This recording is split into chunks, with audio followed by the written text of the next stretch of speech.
Încep prin a vă mulțumi pentru faptul că mi acordați acest interviu și ca o primă întrebare, Și eu vă mulțumesc. pentru că toată lumea vă cunoaște, doamna Macovei. Întrebarea firească a tuturor. Cine este Monica Macovei, omul, nu politicianul, pentru că pe politicianul îl cunoaștem. Politicianul este atipic pentru România și eu am rămas un om normal și de când am intrat în politică. Sunt un om normal, mi-am crescut copilul în cea mai mare parte singură și cu ajutorul părinților. Am lucrat în afară, în comunitatea internațională, în refacerea societăților țărilor de după conflicte civile, cum au fost Bosnia și Herțegovina sau Kosovo. Altfel îmi place să not, 3-4 ore în not, să schiez, să ascult muzică, Beethoven, să citesc. Îndeletniciri normale și firești, ca pentru toată lumea. Ca pentru toată lumea, asta am spus, că sunt un om normal. În toate discursurile dumneavoastră pe care le-am văzut în ultima perioadă, se vede foarte clar că sunteți incisivă, dacă mi este permis să folosesc acest termen, vis-a-vis de clasa politică. Are Monica Macovei o propunere radicală pentru reformarea clasei politice?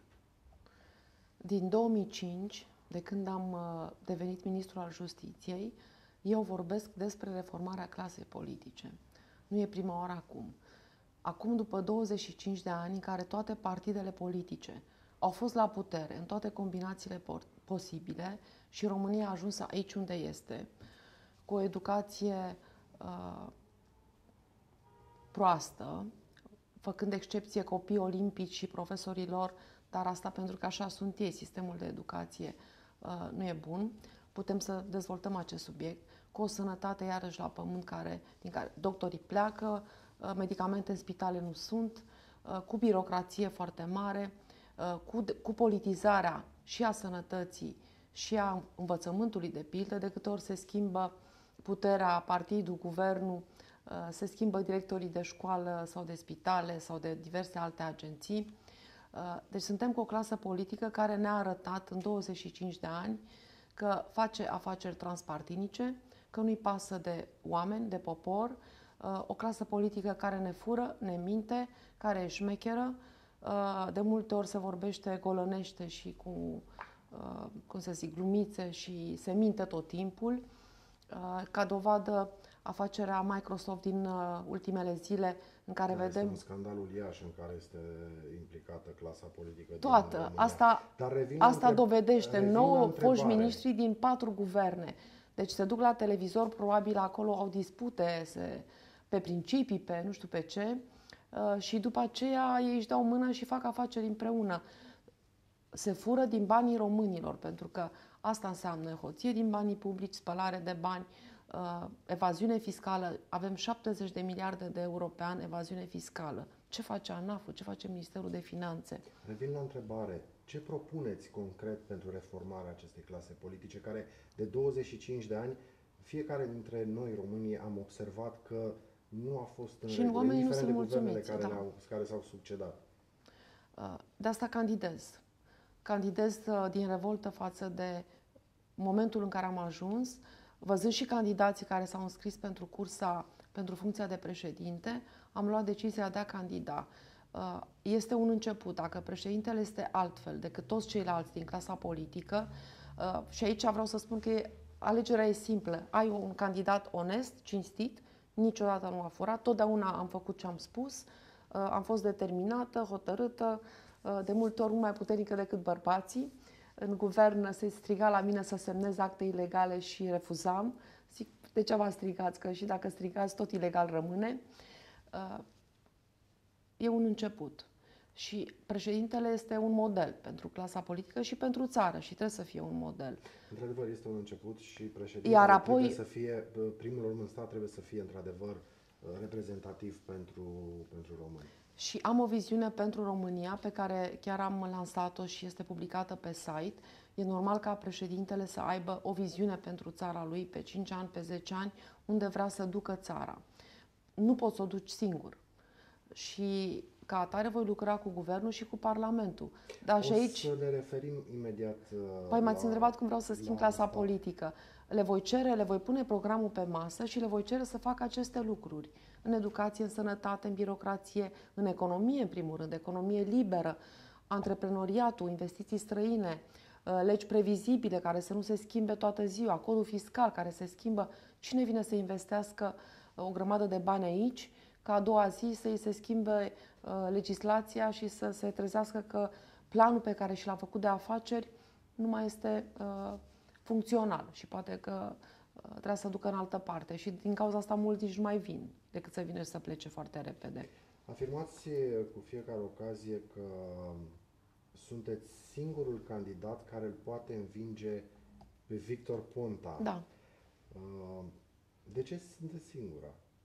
Pentru că sunt singura cinstită, onestă, hotărâtă, determinată, cu replici, care a făcut ceva pentru România și intrarea în Uniunea Europeană și după aceea și din Parlamentul European. Am apărat întotdeauna independența justiției, am creat DNA, vedeți ce rezultate spectaculoase sunt și vreau să mențin în continuare independența justiției și DNA. Victor Ponta ce a făcut până acum? A mințit tot ce a promis în campania electorală a fost minciună, n-a făcut nimic din tot ce a promis. În afară de asta, este o persoană care vrea să ne ducă spre Est, spre China, spre Rusia și nu spre Vest. Eu sunt singurul candidat foarte clar pro-american, pro-Occident, pro-NATO, pro-Statele Unite. De exemplu, de ce doamna Udrea nu ar putea să-l învingă pe Victor Ponta? Pentru că sunteți două doamne care candidați la funcția supremă în stat. Și este firesc, pe bărbații lăsăm deoparte, dar e firesc să vă întreb, de ce credeți că doamna Udrea nu a reușit să-l învingă pe Victor Ponta? Doamna Udrea nu are realizările pe care le am eu, nu are onestitatea pe care o am eu, sobrietatea, seriozitatea, integritatea pe care eu le am și pe care oamenii le văd, le văd, le simt de atâția ani de zile. Nu pot să nu vă întreb cum reușiți să vă finanțați campania electorală, având în vedere că nu aveți un partid puternic în spate. Nici puternic, nici slab, niciun partid. Nu aveți niciun partid. Sunt candidat independent. Mi-am dat demisia din PDL. Pentru că, și e foarte bine asta, potrivit Constituției, președintele țării trebuie să fie independent. De regulă la noi își dau demisia după ce este ales. Eu sunt independentă încă de acum și cât am fost în partid, am fost independentă și critică de multe ori față de greșelile făcute de cei din partid. Aș vrea să vă întreb dacă considerați că este un avantaj sau un dezavantaj faptul că nu aveți, așa cum vă spuneam, haideți să o numim o mașinărie de partid, pentru că știm că un partid în spatele unui candidat lucrează pur și simplu ca o mașinărie industrială pentru a aduce voturi. Da. Pentru a aduce voturi. Eu merg în această campanie cu oamenii și o să vă spun și de finanțare. Cu oamenii. Deci aliații mei sunt oamenii. Toată lumea care lucrează în această campanie lucrează voluntar. Managerul de campanie, firma de IT, compania de comunicare, de pildă, toți creativii, toți cei care fac filme, video, cei care ne filmează acum, toată lumea lucrează voluntar și e minunat, s-a strânit un entuziasm în țară. Sunt orașe în care s-au organizat singuri oamenii și au adunat bani, s-au apucat să-și facă afișe, s-au apucat să strângă semnăturile, tot așa. Foarte multă lume îmi spune pe stradă, mulțumesc că ai decis să candidezi. Pentru prima oară de 25 de ani o să votez pozitiv și o să merg la vot și o să dau un vot pozitiv și din suflet. Și nu o să mai areg rău cel mai mic, așa cum s-a tot întâmplat. Deci nu lucrez cu un aparat de partid, ci lucrez cu oamenii. Oamenii sunt aliații mei în această campanie și mai frumos decât atâta nu se poate. Finanțarea, vă rog, că m-ați întrebat mai devreme, cu finanțarea nu stăm foarte bine, fiindcă în afară de voluntariat, adică voluntariatul e voluntariat, e pro bono, dar sigur că ne trebuie bani pentru tipărit afișe, pentru închiriat spații pe care să pui bannere și aici probabil că o să am cele mai puține bannere dintre toți candidații, bani și pentru online, pentru Google și pentru Facebook, pentru că știm bine că promovarea se face contra cost și așa mai departe. Vorbeam de voturi, vorbeați și dumneavoastră de voturi puțin mai devreme. Cât de corect credeți că va fi votul în condițiile în care, așa cum specificam, nu aveți susținerea unui partid și evident nu o să aveți nici reprezentanți sau observatori în secțiile de vot? Potrivit legii, nu voi avea reprezentanți în secțiile de vot, ci în secțiile de numărare. Dar observatori există și ei sunt nu ai mei sau ai altui candidat, ci sunt observatori de la ONG-uri, de la fundații, care observă legalitatea alegerilor. Și mă bazez pe acești observatori că vor avea grijă să nu mă fure prea mult. Vă temeți de fraudă? Nu e vorba că mă tem. Și vă întreb acest lucru pentru că ați fost unul dintre cei care au ridicat problema voturilor fraudate la referendumul de demitere a președintelui Băsescu. Da. Am ridicat acea problemă după ce procurorul șef al DNA, Daniel Morar, atunci, a apărut public și a spus, cercetând acele fraude, că au fost peste 800 de reclamații de fraude, oameni care s-au trezit că au votat și ei nu votaseră sau au văzut că din morții din familiile lor apăreau pe listele de vot și erau semnați. Și atunci DNA s-a apucat să facă această verificare și Parchetul General.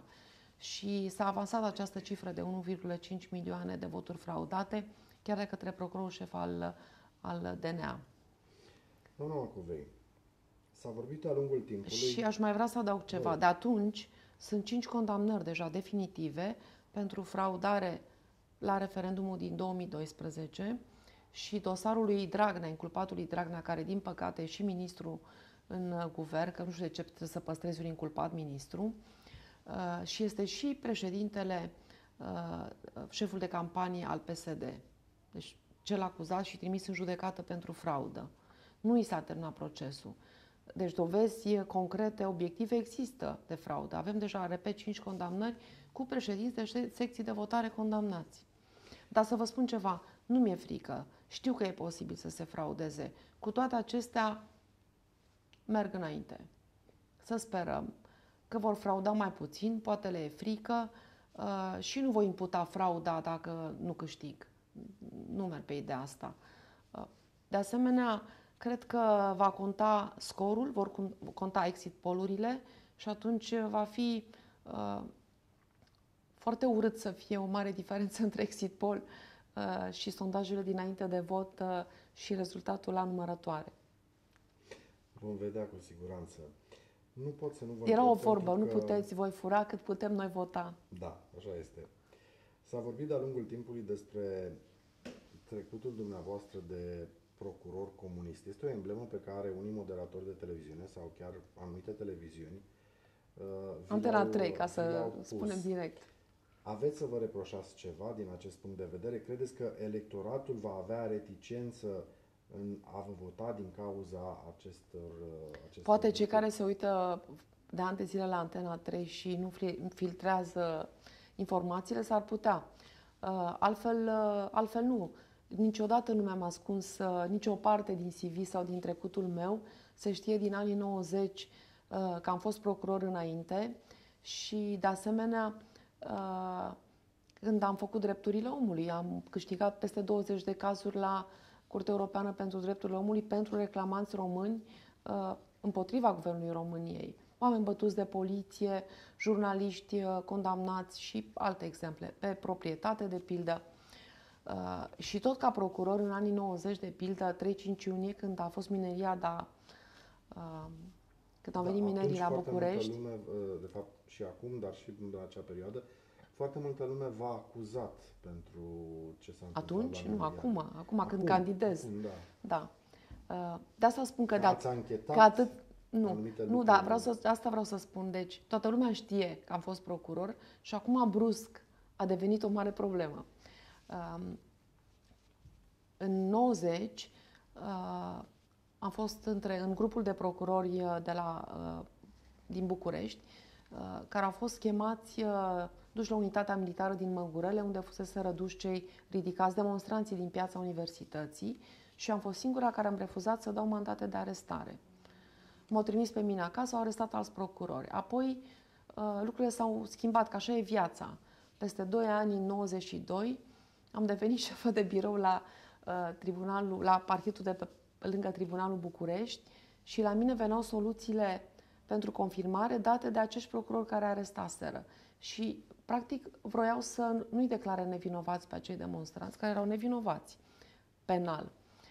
Erau acolo ca să demonstreze pentru libertate, democrație, împotriva comunismului și vreau să le dea amenzi administrative, adică să nu-i declare curat nevinovați. Și eu am refuzat să confirm aceste soluții. Mai mult decât atât, am scos eu de sub urmărire penală o parte dintre aceștia, la câte dosare am avut acces, pentru că a venit și momentul în care procurorul șef a zis: nu mai primești niciun dosar din arhivă, nu mai ai voie, caz unic în istorie, și am făcut o cerere către secția parchetelor militare să ancheteze pe polițiștii, pe procurorii care reținuseră între 3 și 8 zile oameni fără niciun act și pe procurorii care arestaseră ilegal. N-am să uit, vă dau un exemplu ce scria într-un mandat de arestare și în multe era fel. X a fost arestat pentru că a participat la demonstrația din piața universității, la demonstrația, nu știu, anti-Iliescu sau anti-regim din piața universității. Pentru Dumnezeu, asta e libertate de asociere și libertate de exprimare. A participat la o oameni în decembrie 89. Asta scria la fapte, pentru asta fuseseră arestați. Deci am făcut exact invers. Nu am arestat și am cerut ca procurorii care arestaseră să fie cercetați penal, pentru că au lipsit oamenii de libertate. 1 lună, 2, 3, 4 luni de zile. Încă din 90, din anii 90 și până în prezent, clasa politică și scena politică din România a suferit foarte multe modificări. Oamenii la un moment dat n-au mai știut cine guvernează bine, cine nu guvernează bine. Inclusiv în astăzi, când vorbim, lucrurile persistă. Aș vrea să vă întreb care sunt, în opinia dumneavoastră, principalele chestiuni care ar trebui schimbate în România pentru ca lucrurile să funcționeze, așa cum știți că spuneați mai devreme că e o vorbă. Vă spun și eu o vorbă: vreau o țară ca afară. Ca lucrurile să funcționeze așa cum trebuie, în făgașul lor normal. Să începem cu reforma clasei politice și o să vă dau câteva exemple de măsuri pe care eu le-am propus. În primul rând, hai să facem 300 de parlamentari, așa cum a votat poporul printr-un referendum validat. Și asta este o cifră calculată, nu e scoasă așa din senin, e calculată pe baza unei ecuații matematice în funcție de populație, de mărimea țării. Și cifra exactă care, în urma acestui calcul, este 288, dacă nu mă înșel. Deci, ok, maximum 300. Dar o să vă spun lucruri concrete.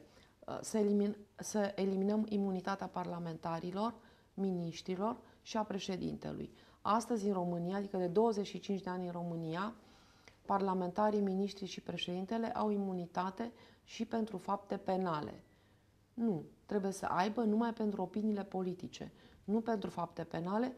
Pentru fapte penale trebuie să răspundă ca toți ceilalți. Asta este una din propunerile mele.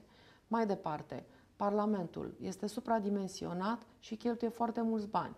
Avem aproape 600 de parlamentari. O țară în care populația este săracă, sunt oameni care n-au ce mânca, care n-au medicamente, nu-și poate permite să țină un parlament bogat și nu trebuie să facă acest lucru. O altă propunere este legată de votul electronic sau prin corespondență, atât pentru românii din România, cât și pentru românii din diasporă. Toată lumea să voteze de la calculator. Există asta în Belgia. Este securizat. Este securizat sistemul. Sunt 2 țări baltice care la fel au vot electronic pentru cetățenii din țara lor, evident și pentru cei din afară. Este securizat, nu au fost probleme de securitate, de furt, de fraudă. drept care nu avem decât să-l aducem, să-l cumpărăm și să-l aplicăm și la noi. Se reduce frauda, cheltuielile sunt mult mai mici cu votarea și nu deranjezi lumea. Lumea stă acasă, votează pe calculator sau dacă sunt plecați în weekendul acela undeva, găsesc un loc în internet și votează. Tinerii votează de pe unde sunt ei seara sau când vor să voteze, de pe telefon. Aduci lumea să voteze, să se implice. Nu mai pui bariere din astea de timp, de loc, de unde ești. Iar pentru românii din diasporă este esențial, mai ales că numărul secțiilor de votare este mic, acum Ponta l-a făcut și mai mic, distanțele sunt lungi, unii își permit să meargă sute de kilometri, alții nu își permit să meargă, nu au bani pentru asta. Practic le e un drept constituțional de a vota. Bun, această lege a votului prin corespondență tergiversează de foarte mulți ani. De ce credeți că se întâmplă acest lucru? Pentru că nimeni nu a vrut să pună la punct și să pună în aplicare această lege până la urmă, care este esențială, așa cum În spuneați, 2005 pentru diaspora, pentru că vă dau și un pentru exemplu românii de aici, că și numai pentru românii de aici, în dar decembrie și pentru că diaspora, în Statele Unite categoric. distanțele sunt foarte mari. Și pot să vă confirm din informațiile pe care le am că numărul secțiilor de votare din Statele Unite anul acesta E mai mic. este mult mai mic față de ce a fost anterior. Iar oamenii, într-adevăr, nu pot parcurge distanțe foarte mari pentru a veni la acele secții de vot. Până acum s-a vorbit de votul prin corespondență